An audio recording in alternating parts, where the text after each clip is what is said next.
الحمد للہ رب العالمین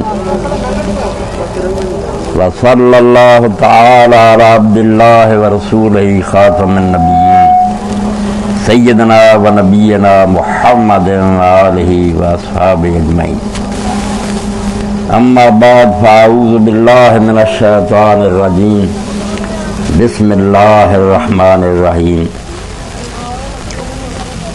ان فی خلق السماوات والارض واختلاف اللیل والنہار لآیات لأولی الالباب الذین یذکرون اللہ قیاما وقعودا وعلی جنوبہم ویتفکرون فی خلق السماوات والارض ربنا ما خلقت ھذا باطلا سبحانک فقنا عذاب النار۔ واجب الاحترام سامعین کرام، آج سے کئی صدیاں پہلے عالم اسلام میں ایک برگزیدہ شخصیت گزری ہے جنہیں ہم مولانا جلال الدین رومی رحمۃ اللہ علیہ کہتے ہیں۔ انہیں بڑی حکمت اور دانائی کی باتیں کہی ہیں، جن میں سے ایک بات میں آپ کی خدمت میں پیش کرتا ہوں۔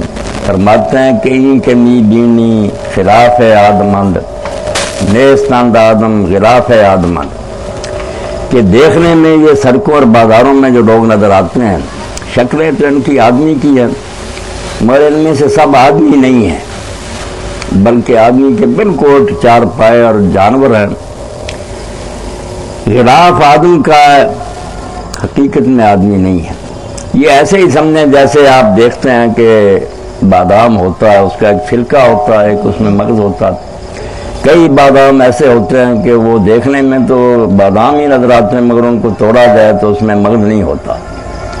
ایسے ہی بہت سے انسان اس زمین پر ایسے رہ رہے ہیں جو کہلاتے تو انسان ہی ہیں، ہے زیادہ تعداد انہیں کی، اور قرآن مجید نے ان کی شکایت کی ہے یا قرون کما تاکلون، کہ وہ اس طرح کھاتے پیتے ہیں جیسے چار پائے کھاتے ہیں، کھایا پیا سوئے اور بچے جنے، اس کے علاوہ ان کا کوئی مقصد نہیں ہے۔ آدمی نہیں ہے، آدمی کی شکل ہے ان کی۔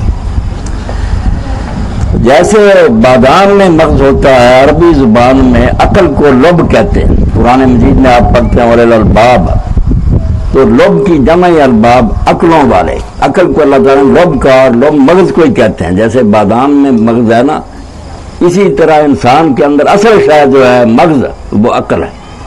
جو سوچتا نہیں، تفکر نہیں کرتا، وہ انسان نہیں ہے، جانوروں سے بدتر ہے کہ اللہ نے عقل بھی عطا کی، مگر اس نے عقل سے وہ کام نہ لیا جس کے لیے اللہ تعالیٰ نے اتنا اعلیٰ عطیہ انسان کو عطا فرمایا تھا۔ انسان دوسری مخلوقات کے مقابلہ میں ممتاز اور اشرف صرف عقل کی بنا پر، اسی لیے اللہ تعالیٰ نے اس کو لب کہا کہ مغز تمہارے اندر جو ہے نا اصل وہ عقل ہی ہے۔ جو شخص سوچتا ہے، غور و فکر کرتا ہے، وہی انسان ہے، ورنہ ایسے ہی ہے جیسے چھلکا ہے مگر اس میں مغز نہیں ہے۔ اب سوچنے کا تعلق سب سے بڑا جس چیز سے ہے، قرآن مجید میں ہم دیکھتے ہیں لعلکم تتفکرون، کہیں اللہ پاک فرماتا ہے کہ ثم تتفکروا، سوچا کرو۔ سوچنا انسان شروع کر دے تو سیدھی راہ اس کے لیے کھل جاتی ہے، راہ راست نصیب ہو جاتی۔ سارا فساد اس کا ہے کہ انسان سوچتے نہیں ہیں، چلتے پھرتے ہیں، کھاتے پیتے ہیں، اپ ٹو ڈیٹ ہیں، مگر سوچنے سے کا جو اصل کام تھا وہ نہیں ہوتا۔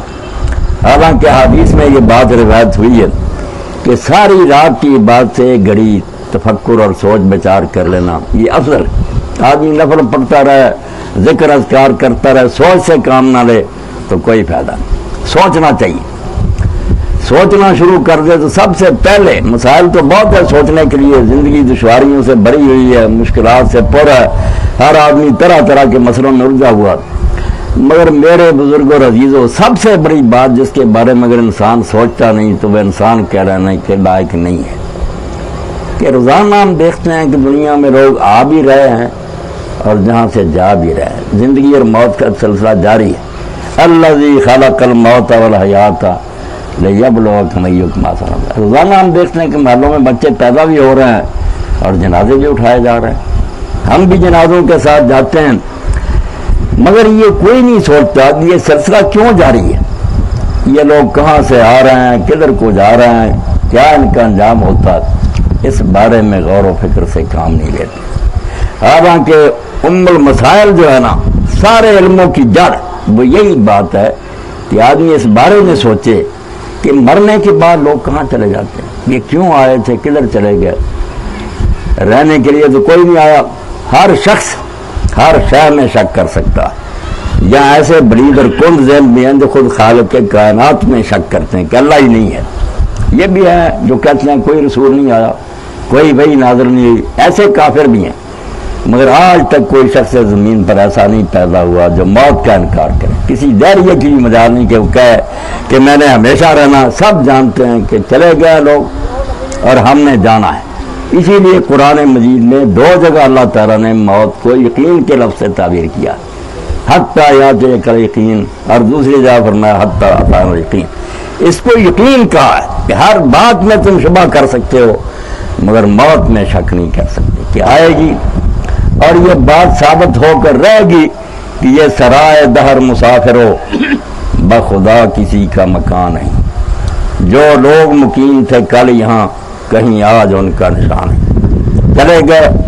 اور ہمارا بھی حال یہی ہے کہ ہم بھی کسی دن جانے والے ہیں۔ 1000 آنکھیں بند کریں مگر وقت آئے گا کہ موت ہمیں اس دنیا سے جبرن لے جائے گی، اور بات وہی ہوگی جو شاعر نے کہی ہے، لائی حیات آئے قضا لے چلی چلے، نہ اپنی خوشی سے آئے نہ اپنی خوشی چلے۔ کوئی اپنی مرضی سے پیدا نہیں ہوتا، اور اگر ایک لمحہ بھی چاہے نا کہ میری زندگی لمبی ہو جائے، نہیں ہو سکتا۔ جتنی زندگی اللہ نے لکھ لی ہے وہ پوری کرنے کے بعد جانا ہی ہے یہاں سے۔ بہت سے چلے گئے اور باقی جانے والے ہیں، مگر جو انسان کے لیے سب سے بڑی بات ہے کہ وہ سوچے کہ میں کہاں سے آیا تھا، کیوں آیا تھا، اب کدھر جا رہا ہوں۔ اس بارے میں بہت لوگ جو آنکھیں بند کیے ہوئے ہیں، جیسے میں نے مثال دی، شکلیں ان کی انسان کی، ان کی کھوپڑیوں میں اللہ نے عقل پیدا کی ہے مگر اس سے سوچنے کا کام نہیں لیتے۔ اور یہ پوری دنیا میں جو دہائی مچی ہے، اور قرآن بھی کہتا ہے ظاہر الفساد فی البر والبحر، ہر آدمی جو اخبار پڑھتا ہے، ریڈیو ٹی وی سنتا ہے اور حالات سے واقف ہے، پوری دنیا سر پر ہاتھ رکھ کر چیخ رہی ہے کہ فساد ہی فساد ہے، کہیں امن نہیں ہے۔ چیخ رہے ہیں لوگ کہ کسی دفتر میں رشوت کے بغیر کام نہیں ہوتا، دن دہاڑے ڈاکے پڑ رہے ہیں، بیٹیوں کی عزتیں لوٹی جا رہی ہیں، قتل ہو رہا ہے، سارا جہان نالا ہے، مگر سوچتا کوئی نہیں کہ ایسا کیوں ہو رہا۔ کوئی حل ڈھونڈتا ہے کہ فلاں قانون سخت کر دیا جائے، پولیس کو مراحت زیادہ دے دی جائیں، ان کو گاڑیاں اور سواریاں دی جائیں، مگر آپ سب لوگوں کا مجھ سے زیادہ تجربہ اور علم ہے کہ جو ان کو اختیارات مل رہے ہیں ظلم بڑھ رہا ہے، کوئی امن نہیں ہو رہا، دنیا رو رہی ہے۔ اصل میں وہ گرا جس کو کھولے بغیر مسئلہ حل نہیں ہو سکتا، اس کے بارے میں کوئی نہیں سوچتا۔ مسئلہ تو اصل میں یہی ہے کہ لوگ اگر یہ سوچنا شروع کر دیں کہ ہمیں کس نے دنیا میں بھیجا ہے، کیوں بھیجا، اور مرنے کے بعد کیا ہوگا۔ اب ہمارے جو ادارے ہیں علوم کے، یونیورسٹی اور کالج، وہاں لوگ بیولوجی وغیرہ پڑھتے ہیں کہ جرثومہ پیدا ہوا، اس سے انسان پیدا ہوا، اس چکر میں پڑے ہوئے کسی کو پتہ نہیں کیسے پیدا ہوا۔ مگر جو کسی دانشور نے بات کہی کہ خیرت مندوں سے کیا پوچھوں کہ میری ابتدا کیا ہے، کہ میں اس فکر میں رہتا ہوں میری انتہا کیا ہے۔ مسئلہ تو سوچنے کا یہ ہے کہ انجام کیا ہوگا، کیا بنے گا، مرنے پر قصہ ختم ہو جائے گا یا اس کے بعد بھی کوئی دنیا۔ یہ مسئلہ اگر انسان سوچنا شروع کر دے تو آپ یقین جانیں پوری دنیا کے مسئلے حل ہو جائیں گے، نہ غریبی رہے گی، نہ ظلم رہے گا۔ امیر جو ہے وہ اپنی دولت غریبوں کے لیے خرچ کریں گے، وہ یقین کریں گے کہ جو ہم نے دے دینا غریبوں کو وہ ضائع نہیں جا رہا، اللہ کے بینک میں جمع ہو رہا، جس میں نہ گھاٹا ہے نہ کوئی ڈاکو وہاں لوٹتے ہیں، ایک کے بجائے ہمیں ہزاروں گنا زیادہ ملنا، اور دے کر خوشی محسوس کریں گے۔ وہ کیفیت ہو جائے گی جو ہے حضرت عبداللہ ابن مبارک رضی اللہ عنہ کی، صرف جنہوں نے یہ سوچ لیا، جن کے اندر مغزیت پیدا ہو گیا، چھلکے نہیں رہے، صحیح معنوں میں انسان بن گیا کہ ہم جانور نہیں ہیں، کھائیں پیے اور قبر میں چلے جائیں، مرنے کے بعد ہمیں خدا کی عدالت میں جانا۔ یہودی ان کے پڑوس میں آباد تھا، مسلمان نہیں تھا، غیر مسلم تھا، مگر عبداللہ بن مبارک کو اللہ تعالیٰ نے بہت خوبیوں سے نوازا تھا۔ ایسے عالم بہت کم پیدا ہوئے ہیں، انہوں نے اپنے سال کو 4 حصوں میں تقسیم کر رکھا۔ ایسی زندگی جو ہے نا کسی کو نصیب نہیں ہوئی۔ حضرت سفیان ثوری رحمۃ اللہ علیہ نے کہا ہم نے بڑی کوشش کی کہ 1 سال عبداللہ کی طرح گزارے، نہیں گزار سکے۔ وہ کیا کرتے تھے؟ 3 مہینے تجارت کے لیے وقت کر رکھے، حلال رزق کماتے تھے، اور 3 مہینے اپنے گھر پر بیٹھ کر مشرق و مغرب سے طالب علم آتے تھے، اپنے پلے سے انہیں خرچ دیتے تھے، ان کو قرآن و سنت کی تعلیم دیتے، دین کا علم سکھاتے تھے، اور 3 مہینے حج اور عمرے کے لیے رکھا ہوئے تھے، اور 3 مہینے سال میں جہاد کے لیے نکل جاتے، جہاں اسلامی لشکر سرحدوں پر کفار سے جہاد میں مشغول، جا کر جہاد کر۔ یہ 4 نیکیاں، مال حلال کمانا، دین کا علم سکھانا، حج اور عمرہ کرنا، جہاد کرنا، ایسے عالم تھے، بڑی دولت دی تھی اللہ نے۔ تو پڑوسی تھا یہودی، اس نے غربت کی وجہ سے مکان بیچنا شروع کر دیا۔ حضرت عبداللہ ابن مبارک رضی اللہ عنہ کو جب پتہ چلا تو گئے اور جا کر پوچھا کہ یار تم مکان بیچ رہے؟ اس نے کہا ہاں میں غریب ہو گیا، اور یہ بھی آپ نے سنا کہ جو گاہک اس کے پاس آئے تھے ان سے اس نے کہا کہ میں اپنے مکان کی قیمت 2000 درم لوں گا۔ لوگوں نے کہا جس سے چاہے انصاف کرا لو، تمہارا مکان 1000 درم کا ہے۔ اس غیر مسلم نے کہا کہ میں خود مانتا ہوں میرا مکان 1000 کا، تو انہوں نے کہا 2000 کیوں مانگتے ہو؟ کہنے لگا کہ جیسا پڑوسی میں چھوڑ کر جا رہا ہوں نا، ایسا پڑوسی نہیں ملے گا۔ خوبی تو وہ ہوتی ہے نا کہ دشمن بھی اقرار کریں، غیر مسلم کہہ رہا کہ ایسا پڑوسی نہیں ملے گا۔ یہ بات عبداللہ بن مبارک رضی اللہ عنہ کو جب خبر ملی تو گئے، جا کر اسے کہا اللہ کے بندے یہ میرا جرم اور قصور ہے کہ میں تیری خبر نہیں لے سکا، مکان نہیں بیچنا، ہر مہینہ 2000 تجھے میری طرف سے ملتا رہے گا، اگر تو مکان غریبی کی وجہ سے بیچ کر چلا گیا تو میں اپنے رسول کے سامنے قیامت کے دن کس طرح پیش ہوں گا کہ اللہ نے دولت دی تھی تو تم نے کسی غریب کی خبر ہی نہیں پڑوسی کی۔ یہ صرف ایک مثال میں نے عرض کی ہے کہ اگر انسان اپنی زندگی کے بارے میں یہ سوچنا شروع کر دے کہ ہم کدھر جا رہے ہیں، مرنے کے بعد کہاں جاتے ہیں، تو سارے مسئلے حل ہوئے۔ سارا فساد اس لیے ہے کہ ہم نے یہی سوچ رکھا کہ بابر بیش کوش کیا عالم دوبارہ میں دنیا پھر نہیں، اب اس لیے مزے کر لو، لوٹ لو، کھا لو۔ جو سوچنا شروع کر دے، اور قرآن مجید نے ان کی تعریف کی ہے کہ اولل الالباب دانش مند لوگ وہی ہیں الذین یذکرون اللہ قیاما وقعودا وعلی جنوبہم ویتفکرون فی خلق السماوات، جو سوچتے ہیں نا عقل مند وہی ہیں، جو نہیں سوچتے ان کا حال یہ ہے۔ قبرستان بالکل آپ کے پاس ہے، تو شیخ ابن قتامہ، شیخ ابن عبد القادر جیلانی رحمۃ اللہ علیہ کے شاگرد ہیں، فرماتے ہیں اما یکفیک انک کل یوم تمر بقبر خل اور حبیبی، تجھے نصیحت کے لیے بات کافی نہیں ہے، اور بات کیا سننا اور درس سننا ہے، کیا یہی کافی نہیں کہ تو روزانہ گزرتا ہے اپنے رشتہ داروں کے پاس سے اور دوستوں کے پاس سے، گھر ان کے پاس ہی ہیں مگر اب چھوڑ کر قبروں میں لیٹے ہوئے۔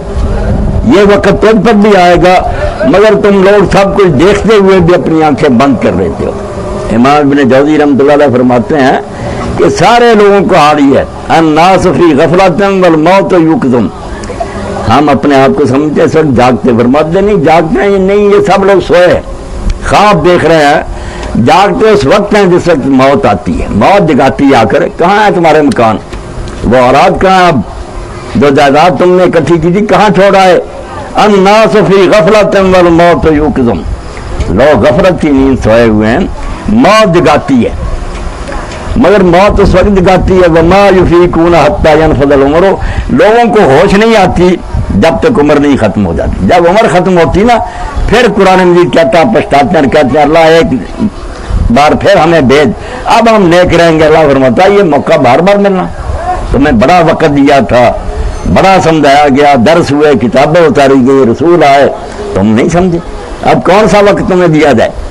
یشیعون علیہم بجمعہم، فرمایا جنازے کے ساتھ سارا خاندان جاتا ہے، دوست جاتے ہیں، وینظرون الی ما فی قد قبروا، کھلی آنکھوں سے دیکھتے ہیں کہ کس تنگ گڑھے میں انہیں دفن کر دیا گیا، مگر ہوتا کیا ہے وہی نیند والی بات، ویرجعون الی حوال غفلۃ، پھر وہی غفلت، وہی بے ہوشی، وہی بدماشیاں اور خدا سے منہ موڑنا، اسی میں غرق ہو جاتی ہے۔ کانا مارا شیم ولا نظرو، ایسا محسوس ہوتا ہے کہ ان لوگوں نے نہ کوئی جنازہ دیکھا تھا، نہ اس کے ساتھ گئے تھے، نہ قبر دیکھی تھی، ایسے دندوں میں پھر لگ جاتے۔ اس لیے میرے دوستوں اور بزرگوں، قرآن مجید انبیاء علیہ السلام جہاں جہاں بھی آئے ہیں ایک ہی سبق انہوں نے دیا ہے، وہ ہم پلے باندھ لیں تو وہی کافی ہے۔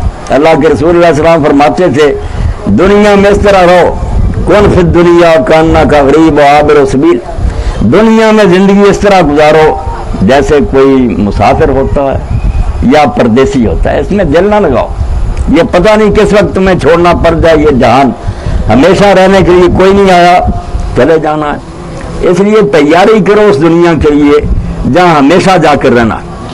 تو اس کے لیے سوچ و بچار کی ضرورت ہے کہ آدمی سوچے کہ میرے اپنے عزیز و قریب دوست احباب میں سے کتنے چلے گئے اور کتنے ہیں جنہوں نے جانا۔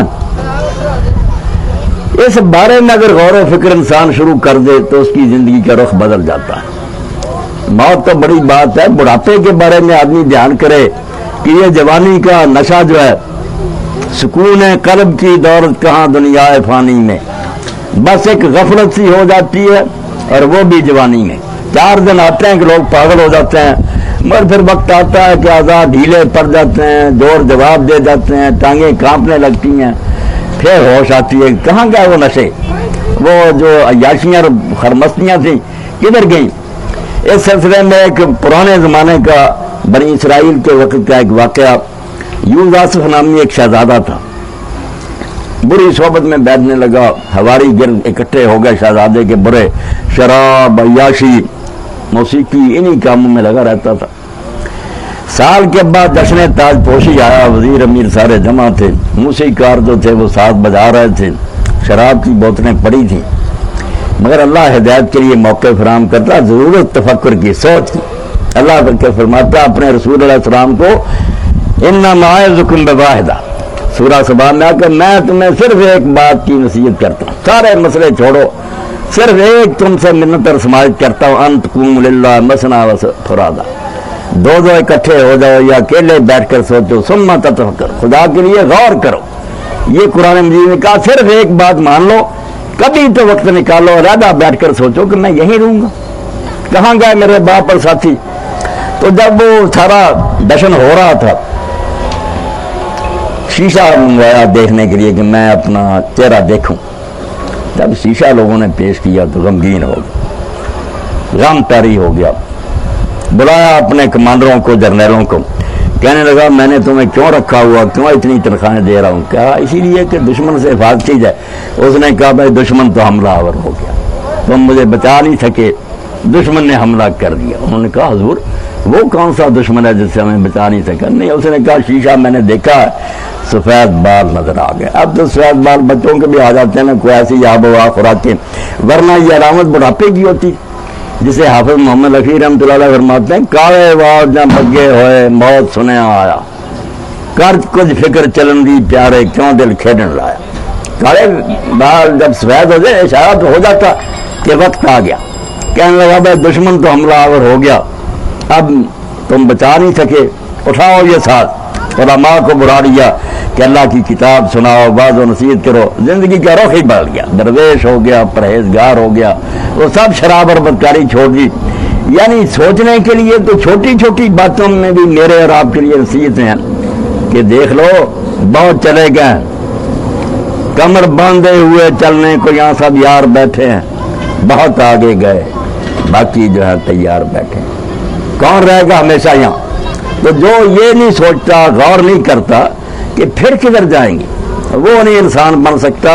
وہ ڈگری ہولڈر ہوگا، اسے آپ پی ایچ ڈی بنا دیں، چیئرمین بنا دیں، کارپوریٹ، سب سے بڑا کرپٹ ہوگا، وہ بدماشی کے اور زیادہ لوٹنے کے طریقے سوچ لے گا، نیک نہیں ہو سکتا۔ نیک ہونے کے لیے صرف یہ ایک سیر کافی ہے، جیسے مشہور ہے نا کہ تانبے کے ساتھ ایک سیر کو چھو دیا جائے سونا بن جاتا۔ آدمی بھی ایک تانبا ہے، اس کو یہ سیر چھو جائے نا کہ اللہ دیکھ رہا ہے، مرنے کے بعد حساب دینا ہے، یہ زندگی چھوڑنی ہے، آدمی اسی وقت بدماشیاں چھوڑ کے ولی ہو جاتا۔ امام غزالی رحمۃ اللہ علیہ اپنی کتاب کیمیا ساتھ میں لکھتے ہیں کہ بغداد کا شہر تھا، وہ دارالحکومت تھا اس وقت مسلمانوں کا، اب تو بہت علاقے بن گئے مسلمانوں کے، الگ الگ حکومتیں، اس وقت مشرق سے مغرب تک ایک ہی حکومت، اور پوری دنیا میں عروس البلاد کہلاتا تھا کہ شہروں کی دلہن ہے، ہر لحاظ سے ترقی ہے، رونق۔ تو کھلے بازار میں ایک نوجوان کسی بچی کے ساتھ شرارتیں کر رہا تھا، کوئی اس کو روکنے کی جرت نہیں کرتا تھا، دیکھتے تھے لوگ مگر ڈرتے تھے کہ یہ حرامی ہے، کسی کی عزت کا خیال نہیں کرتا، کیا روکے۔ اتنے میں اس شہر کے ایک بہت بڑے بزرگ ہیں بشر ابن الحارث الحافی رحمۃ اللہ علیہ، وہ بھی آئے. انہوں نے لوگوں سے پوچھا کہ یہ کیا ہے جم گٹا. انہوں نے کہا حضرت یہ حرامی آدمی ہے، بچی کے ساتھ شرارتیں کر رہا، اب کوئی نہیں اپنی عزت کی وجہ سے اس کو روکنے کی کوشش کرتا. آپ اس کے پاس گئے، اس کے کان میں ایک بات کہی، وہ بے ہوش ہو کر گر گئے. آپ چلے گئے، لوگوں نے اس کو اٹھایا، ہوش میں آیا تو اس نے کہا یہ کون تھا آدمی؟ انہوں نے کہا تو نے بشر کا نام سنا؟ اس نے کہا نام تو سنا کہ شہر کے بہت بڑے ولی اللہ ہیں مگر دیکھا نہیں تھا میں نے. انہوں نے کہا وہی تھی. وجہ کیا کہا؟ اس نے کہا میرے کان میں صرف اتنی بات کہی کہ تو کیا کر رہا ہے تیرا خدا دیکھ رہا ہے. وہ کچھ تو کر رہا ہے، تیرا خدا اس کو دیکھ رہا ہے اور اس کا تو نے خدا کے سامنے جا کر جواب دینا. اس وجہ سے میں بے ہوش ہو گیا. توبہ کی، 7 دن بخار میں مبتلا رہا اور اسی بخار کی حالت میں فوت ہو گئی. یعنی اس نصیحت کا اتنا اثر ہوا، دل سے جو بات نکلتی اثر رکھتی. لمبے چوڑے بازوں سے کچھ نہیں بنتا. آدمی ہوش سے سنے، لمن القسم وہ شہید. اللہ کہتا ہے جو دل سے توجہ کر کے کان لگا کر سنے اس کے لیے تو ایک نصیحت ہی کافی ہوتی. بدل جاتے ہیں تو سوچنا جو ہے تفکر، قرآن نے اس پر زور دیا. میں نے آپ کے سامنے آج پڑھی سورہ سبا کی، رسول اللہ سے حکم ہوا کہ آپ کہتے ہیں میں صرف ایک بات کی تم سے التجا کر دے، ایک مطالبہ میرا، سارے جھگڑے اور تعصب چھوڑ کر خدا کے لیے دو ہو کر بیٹھ جاؤ، اکیلے ہو کر بیٹھو. ثم تفکر، سوچو تو صحیح کہ تم کون ہو، کہاں سے آئے ہو، کدھر جاؤ گے، کس نے بھیجا ہے. یہ سوچ شروع ہو جائے تو سارے مسئلے حل ہو جائیں. اور سوچ کے لیے اللہ کے رسول علیہ السلام نے یہ تدبیر بتایا. ہم جو مر جاتے ہیں ان کو بھول جاتے ہیں. اللہ کے رسول نے بڑا خطرہ مول لیا. حالانکہ یہ قبریں ہمیشہ لوگوں کی گمراہی کا باعث رہی ہیں. ان سے فائدہ بھی ہوا کہ لوگ جاتے ہیں نصیحت مگر زیادہ پوجنا شروع کر دیتے ہیں، مدنیں مانگنے شروع کر دیتے ہیں. اس لیے اللہ کے رسول علیہ السلام نے جب لوگ پہلے اسلام لائے تو بالکل پابندی لگا دی کہ کوئی شخص قبریں دیکھنے نہ جائے. مگر بعد میں جب لوگ عقیدہ توحید میں پختہ ہو گئے تو فرمایا میں نے تمہیں قبریں دیکھنے سے روکا تھا مگر یار ان میں نفع بڑا ہے، اس لیے تم فضول ہوا، قبریں دیکھا کرو. فَإِنَّا تُذَكِّرُكُمُ الْآخِرَةَ وَتُزَهِّدُكُمْ فِي الدُّنْيَا. قبریں دیکھو گے تو اس دنیا سے منہ مڑ جائے گا. جن دلچسپیوں میں تم ہر وقت گم ہو نا یہ بھول جائیں گی. پتہ چل جائے گا کب تک یہ تماشے رہیں گے. چھوڑ جانا اس دنیا کو اور آخر ٹھکانا تو یہی ہے نا. اس لیے پھر آخرت کی طرف توجہ ہوگی، دنیا سے منہ مڑ جائے گا. اور حضرت سیدنا عمر بن خطاب رضی اللہ عنہ کے بارے میں روایت کیا گیا کہ آپ نے جو انگوٹھی بنائی ہوئی تھی اس میں یہ کندھا کی روایت لکھوایا ہوا تھا کفا بالموت واعظا یا عمر، کہ عمر آدمی کو نصیحت کرنے کے لیے موت کا خیال ہی کافی ہے. سوچ لیا کرے کہ مر جانا، سارے قصے ختم ہو جائیں گے، جھگڑے اور فساد ختم ہو جائیں گے، بدماشیاں اور خرمستیاں ختم ہو جائیں گی، آدمی میں زہد و تقویٰ پیدا ہو جائے گا، اللہ کی طرف متوجہ ہو جائے گا. بڑے بڑے مجرم اور بڑے بڑے فسادی جو تھے حضرت ابو ذر غفاری رضی اللہ تعالیٰ عنہ کا پڑھتے ہیں. اب اللہ کے رسول علیہ السلام نے فرمایا کہ آسمان کی چھت تلے زمین کی پشت پر ابو ذر سے زیادہ سچے لہجے والا مانے نہیں جنا، اس سے زیادہ سچا آدمی پیدا ہی نہیں ہوا. مگر حال کیا تھا؟ پہلے ڈاکے مارتے تھے، بہت بڑے بدنام ڈاکو تھے، قبیلہ غفار کے تھے. اور غفار اور اسلم 2 قبیلے تو عرب میں مشہور تھے نا کہ ان کے علاقوں سے کوئی سلامتی سے نہیں گزر سکتا. لوگ جگہ ٹیکس دیتے تھے یا لوٹے جاتے تھے. مگر اللہ تعالیٰ نے ان کی قسمت میں ہدایت لکھی تھی. والد فوت ہو گیا اپنے ماموں کے ساتھ، یہ دونوں بھائیوں نے سر ابو ذر جا کر اپنے ماموں کے پاس ٹھہر گیا. کسی نامراض نے بڑا اچھا وقت گزر رہا تھا، ماموں کے کان بڑے، یہ چغل خور جو ہے نا لوگ شرارتی، اللہ ان سے بچائے، نمام جو ہوتے. ماموں سے کہا کہ نہیں ابو ذر اچھا نہیں ہے، تیری بیوی کے بارے میں اس کی نظریں ٹھیک نہیں. یہ بات کسی طرح حضرت ابو ذر تک پہنچ گئی. وہ ڈاکو رہے تھے، غیرت مند تھے. انہوں نے کہا ماموں بس میں جا رہا. اس نے کہا یار نہیں میرا نہیں کوئی ایسا خیال، کسی نے کہا تھا. اس نے کہا مزہ ہی نہیں رہا، اب آپ کے گھر کے رہنے کا کوئی لطف نہیں رہا. جب یہ بدگمانی پیدا ہوئی ٹھیک نہیں. بھائی کو لے کر مکہ کے قریب پہاڑی میں آیا ٹھہرے. انہیں جہاں میں رسول اللہ کا چرچا ہو گیا، اللہ کے نبی نے دین پہنچانا شروع کیا. بھائی ان کا انیس شاعر تھا بڑا، کہ انہوں نے اس کو بھیجا کہ تو شاعر ہے، جا کر اللہ کے رسول سے مل اور دیکھ کر آ کہ واقعی وہ رسول معلوم ہوتے ہیں یا شاعر ہیں یا افسانہ گو کیسے ہیں۔ انہیں ایسا رہا، مگر جا کر انہوں نے خبر دی کہ میں نے جو کچھ دیکھا شاعروں والی بات نہیں، باتیں ان کی نیک اور اچھی ہیں۔ تو حضرت ابو ذر غفاری نے کہا مجھے تسلی نہیں ہوئی، میں خود ہی جاتا ہوں۔ ان کے اسلام لانے کا قصہ امام بخاری اور امام مسلم نے الگ ایک ایک چیپٹر بنایا، کس طرح یہ اسلام لائے۔ مہینہ ٹھہرے، اب جو کھجوریں وغیرہ پاس نہیں ختم ہوگی، کہتے ہیں میں پھر صرف زمزم شریف کا پانی پیتا رہا، میرے جسم میں کوئی کمزوری نہیں ہے، وہ غذا کا کام بھی دیتا رہا، طاقت رہی مجھے، مگر کسی سے ڈر سے پوچھتے نہیں تھے۔ اس زمانے میں حال یہ تھا کہ جو رسول اللہ کا پوچھتا تھا اس کی شامت آ جاتی تھی۔ حضرت علی رضی اللہ تعالیٰ نے دیکھا کہ ایک مسافر ہے، کافی دیر سے حرم میں ٹھہرا ہوا، بس کسی سے کوئی بات بھی نہیں کرتا۔ ایک دن تنہائی میں انہوں نے کہا کہ اللہ کے بندے، کئی دن سے میں دیکھتا ہوں کہ تم یہاں ٹھہرے وہ کون ہو، کہاں سے آئے ہو، کیا مقصد ہے؟ انہوں نے کہا کہ اگر تم یار چھپا کر رکھو بات، تو جس شخص نے یہاں نبوت کا دعویٰ کیا میں اس سے ملنا چاہتا ہوں۔ تو حضرت علی رضی نے کہا اچھا تم ایسا کرنا، میرے ذرا پیچھے پیچھے آنا، اگر میں محسوس کوئی خطرہ کروں گا تو میں پیشاب کے بہانے بیٹھ جاؤں گا۔ دین کس مشکل سے ہم تک پہنچا جس کی ہم بے قدری کر رہے ہیں، تو تم چلتے ہی جانا، ان لوگوں کو یہ پتہ نہ چل جائے کہ یہ علی کے ساتھ جا رہا ہے۔ مگر خیر ایسا کوئی معاملہ پیش نہیں آیا۔ رسول کریم علیہ السلام کے پاس لے گئے، حضور صلی اللہ علیہ وسلم نے انہیں دین کی باتیں بتائیں کہ اللہ نے مجھے ہادی مقرر کیا ہے، میں لوگوں کو یہ بتانے کے لیے آیا ہوں کہ یہ دنیا کھانے پینے کے لیے اللہ نے نہیں بنائی کہ تم اس چراگاہ میں سانڈو کھاؤ پی اور مر جاؤ۔ یہاں امتحان ہو رہا تمہارا، مرنے کے بعد اللہ دیکھے گا کہ تم کیا کر کے واپس لوٹے ہو۔ باتیں ان کے دل میں گھر کر گئی۔ وہ پہلے کہتے میں 2 سال سے ڈاکہ وغیرہ چھوڑ چکا تھا۔ اب حضور صلی اللہ علیہ وسلم نے کہا کہ تم واپس جاؤ، جب کچھ دین غالب آ جائے گا پھر اسلام کا اعلان کرنا، حالات بڑے خراب ہیں۔ مگر جو ڈاکو رہا تھا وہ کیسے یہ برداشت کر سکتا تھا؟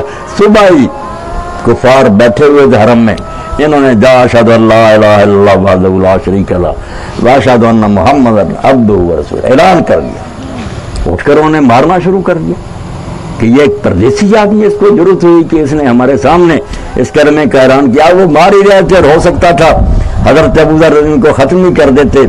اتنے میں رسول اللہ صلی اللہ علیہ وسلم کے چچا حضرت عباس آ گئے۔ انہوں نے ان سے پوچھا، انہوں نے کہا میں غفار کا ہوں، اس قبیلے کا آدمی ہوں، اسلام لایا ہوں۔ انہوں نے ان لوگوں سے کہا ہے تو حضرت عباس بھی بظاہر ان کے ساتھ ہی تھے، دل سے اسلام شروع سے لائے تھے، مگر ظاہر نہیں ہوتے تھے۔ حضور نے اجازت دی تھی کہ صاف تم بھی کھل گئے تو پھر یہ کیا لحاظ کریں گے تمہارا؟ انہوں نے کہا نامرادو، اگر اس کو قتل کر دو گے، تمہارے قافلے بنو غفار کے علاقہ سے گزرتے ہیں، کس طرح وہ گزریں گے؟ پھر لٹ جاؤ گے، تجارت بند ہو جائے گی۔ چھڑا دیا، مگر اگلے دن پھر انہوں نے ایسا ہی کیا، پھر اسی طرح مار کھائی، پھر چھڑا دیے گئے، واپس چلے گئے۔ پھر مدینہ شریف میں حضور کے پاس آئے تو دیکھنے کی بات رہی کہ وہی آدمی جو ڈاکو تھا، فخر کرتا تھا ڈاکہ دنی پر، حضور کی تعلیم سے جب یہ سمجھ لیا کہ یہاں سے جانا اور خدا کے ہاں پیشی ہونی، تو پھر اتنی درویشی اور فقیری ہو گئی کہ ان کے زہد کا کوئی صحابہ میں نہیں ہے۔ لوگوں کے الگ الگ صاف ہیں، مگر ابو ذر کی خوشبو یہ ہے کہ وہ زاہد تھا، دنیا سے بالکل برغبتی اور نفرت۔ مال جمع کرنا وہ اپنے لیے ناجائز سمجھا تھا کہ جو آیا اللہ کے راستے میں دے دیا۔ شام میں حضرت معاویہ رضی اللہ کے زمانہ میں وہاں ہی تھے، مگر ذرا مسلمانوں کا رنگ بدل گیا تھا، کوٹھیاں بننی شروع ہو گئیں، محل بننے شروع ہو گئے۔ اب ابو ذر نے تو احتجاج کیا، یہ طریقہ تھا جو حضور نے سکھایا تھا۔ تو حضرت معاویہ رضی اللہ عنہ کا امتحان کرنے کے لیے نہ اپنے ملازم سے کہا کہ یہ تھیلی لے جاؤ، ابو ذر کو کہنا کہ یہ بھیجیے میرے معاویہ رضی اللہ عنہ، آپ اس کو برت لیں، اور نیت یہ کہ اگر صبح تک یہ پیسے ان کے پاس رہے نا تو میں پھر یہ دعائی دے دوں گا کہ ابو ذر باتیں ہی کرتا ہے جھوٹا، کوئی زاہد نہیں ہے، اس کے پاس بھی تو رات بھر سرمایہ رہا ہے۔ مگر ابو ذر رضی اللہ عنہ نے وہ سارا جو مال تھا رات ہی تقسیم کر دیا۔ اب صبح حضرت معاویہ رضی اللہ عنہ پھر اپنے غلام کو بھیجا کہ کہو کہ مجھ سے غلطی ہو گئی یار، وہ آپ کو نہیں دینی تھی تھیلی، مغالطے سے دے دی، آپ وہ تھیلی واپس کریں۔ وہ چال انہوں نے کہا بھائی اب حضرت معاویہ سے کہنا کہ مجھے مہلت دے، میں محنت کر کے کما کر واپس کروں گا، وہ تو رات ہی میں نے غریبوں میں تقسیم کر۔ اس وجہ سے نبی علیہ السلام نے فرمایا کہ اگر کوئی آدمی عیسیٰ ابن مریم کا ذوق دیکھنا چاہتا ہے نا کہ وہ کیسے ظاہر تھے تو ابو ذر غفاری کو دیکھے. یہ نمونے کے طور میں نے چند بزرگوں کی باتیں آپ کے سامنے رکھ دی. بات اصل میں وہی ہے جس کی طرف قرآن نے توجہ دلائی کہ سوچنا شروع کر دینا. صرف دن رات میں 5-7 منٹ نکالا کریں, باقی جو ہے نا اپنے دھندے کریں, مگر کبھی تو آنکھیں بند کر کے یہ سوچیں کہ میں ہمیشہ رہوں گا. میرے والدین کہاں گئے, میرے دوسرے عزیز و اقارب کہاں گئے, چھوڑ جانا تھا. کیوں جھگڑے فساد میں پڑیں, کیوں خرابیاں کریں اور غلط کاروں کریں, اللہ کے سامنے جا کر کیا جواب دیں گے. ہے دنیا سرائے. سعدی رحمۃ اللہ علیہ فرماتے ہیں کہ ایک درویش نے بادشاہ کو سمجھانے کے لیے کہ یہ دنیا رہنے کی جگہ نہیں ہے. وہ آیا شہر میں اور جا کر محل میں اس نے ڈیرا جما لیا. وہ سرکاری کرندوں نے کہا اللہ کے بندے, حکومت نے سرائے بنائی ہوئی, وہاں جا کر اس نے کہا نہیں یہ سرائے ہے. بات بادشاہ تک پہنچی, اس نے کہا سائیں سرائے میں نے مسافروں کے لیے بنائی, ہر سہولت ہے وہاں جا کر رہو. اس نے کہا بادشاہ سلام یہ بتائیں کہ یہ محل کس نے بنایا تھا. اس نے اپنے دادے کا نام لیا. کہا کہاں ہے وہ, چلے گا. باپ کہاں چلا گیا. جب 3-4 پوچھنے کے لیے اس نے کہا سرائے کس کو کہتے ہیں جہاں مسافر آتے ہیں اور جا رہے ہیں. یہ آپ لوگوں کی غلط فہمی اور مغالطہ ہے کہ آپ سمجھتے ہیں یہ دارالمقامہ ہے, رہنے کی جگہ ہے. رہنے کی جگہ نہیں ہے, چھوڑ جانے کی جگہ ہے. اس لیے جو جا چکے ہیں ان کو بھی ہمیں نہیں بھولنا چاہیے. اللہ کے رسول علیہ السلام نے سنت ٹھہرایا کہ قبروں کی زیارت کرو, ان کے لیے مغفرت کی دعا کیا کرو. ایک شخص نے رسول کریم علیہ السلام سے پوچھا کہ میرا والد فوت ہو گیا, اب کچھ حقوق اس کے میرے ذمہ رہ گیا, کیا کروں میں اس کے ساتھ نیکی کرنے کے لیے. تو فرمایا اس کے اگر کوئی وعدے ہیں پورے کرو, اس کے حق میں دعائیں مغفرت کیا کرو, اور جن لوگوں کے ساتھ اس کے تعلقات تھے رشتہ داری یا دوستی کے, ان لوگوں کے ساتھ ویسا ہی پیار اور محبت کا معاملہ کرو جیسا تمہارا والد کرتا تھا. تو اللہ تعالیٰ توفیق دے. میں اب اذان شروع ہو گئی کہ ہم جانے والوں کو بھی نہ بھولیں, ان کو بھی اپنی دعا میں یاد رکھیں, اور خود اپنی فکر بھی کریں کہ یہ دنیا جنت سرائے فانی ہے, رہنے کی جگہ نہیں ہے, یہاں سے کوچ کرنا ہے. اس لیے کئی سمندان نفسہ عاملہ لما بعد الموت, اللہ کے رسول نے فرمایا سیانا وہ ہے, دانا وہ ہے جو مرنے کے بعد جو حالات آنے والے ہیں ان کے لیے تیاری کرے, ان کے لیے عمل کرے. وراز مرتبہ نفس ہوا و تمنا اللہ, اور بیوقوف وہ لوگ ہیں جو کرتے ہیں من کی مرضی ہے, جو بھی چاہتا کرتے ہیں, اور پھر امیدیں رکھتے ہیں کہ خدا بخش دے گا. فرمایا یہ بالکل احمق اور بیوقوف ہے. دانا وہ ہے جو اپنے آپ کو سنبھال کر رکھے اور موت کے بعد آنے والی زندگی کی فکر کرے. وآخر دعوانا الحمدللہ رب العالمین وصلی اللہ تعالی علی خیر خلقہ محمد و آلہ وصحبہ اجمعین.